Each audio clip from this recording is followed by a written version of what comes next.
So at Whittington Health, we have struggled, as any in a London hospital has, with recruitment and retention of staff, and the training of our own homegrown TNAs has been pivotal in providing a sustainable workforce for the future and an innovation for nursing. From our point of view in the Trust, we've got a number of very good nursing assistants that have been employed. They're locally, living locally to the Trust, and what we've found in past, if you actually develop them and encourage them, we have a loyal base of staff. And in London, one of our big problems is that there's a lot of transitory staff. They come in, they get their experience, and then they go back off to wherever they want to go and work, because London's expensive.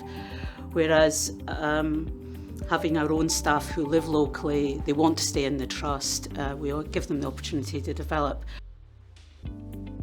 We are very lucky because we are a local employer, so we are actually employing untrained staff within our community and within our Trust, and they are trained, as I've said, they're trained to NMC guidelines, and our nurses will delegate, knowing that they are delegating to trainee associates who've been trained according to guidelines. And the good thing is we are able to retain them because these are local people, and because of the diversity as well. If you look at Whittington Health as an integrated organisation, very diverse, and as a result we employ local people who represent the community that they look after.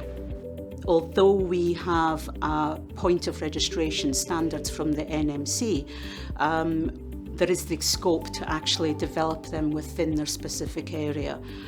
So especially for us within endoscopy, that gives us a good advantage that we can actually encourage our TNA to become the registered nursing associate and then develop her skills within that area to provide really good backup support to the registered nurses and to work in all of our areas within the endoscopy department.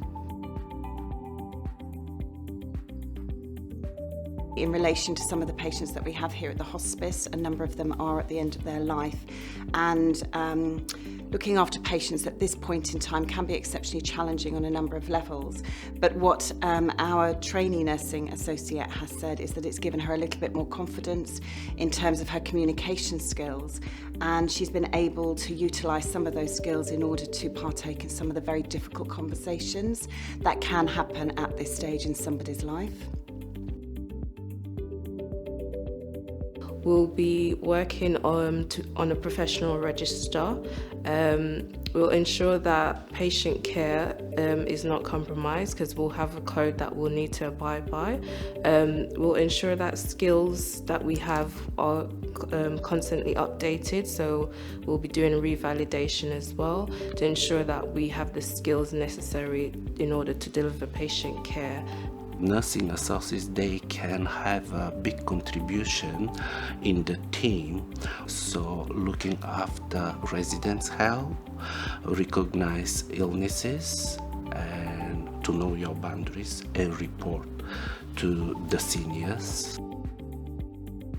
For me, Bristol Lodge, I can give an example of one of my TNA has got a role as a deputy manager, and within his role as a deputy manager and a TNA, he understands his boundaries. But what I look at is the communication, and you're looking at the nurses. They don't have a fear, oh, he's here to take our job.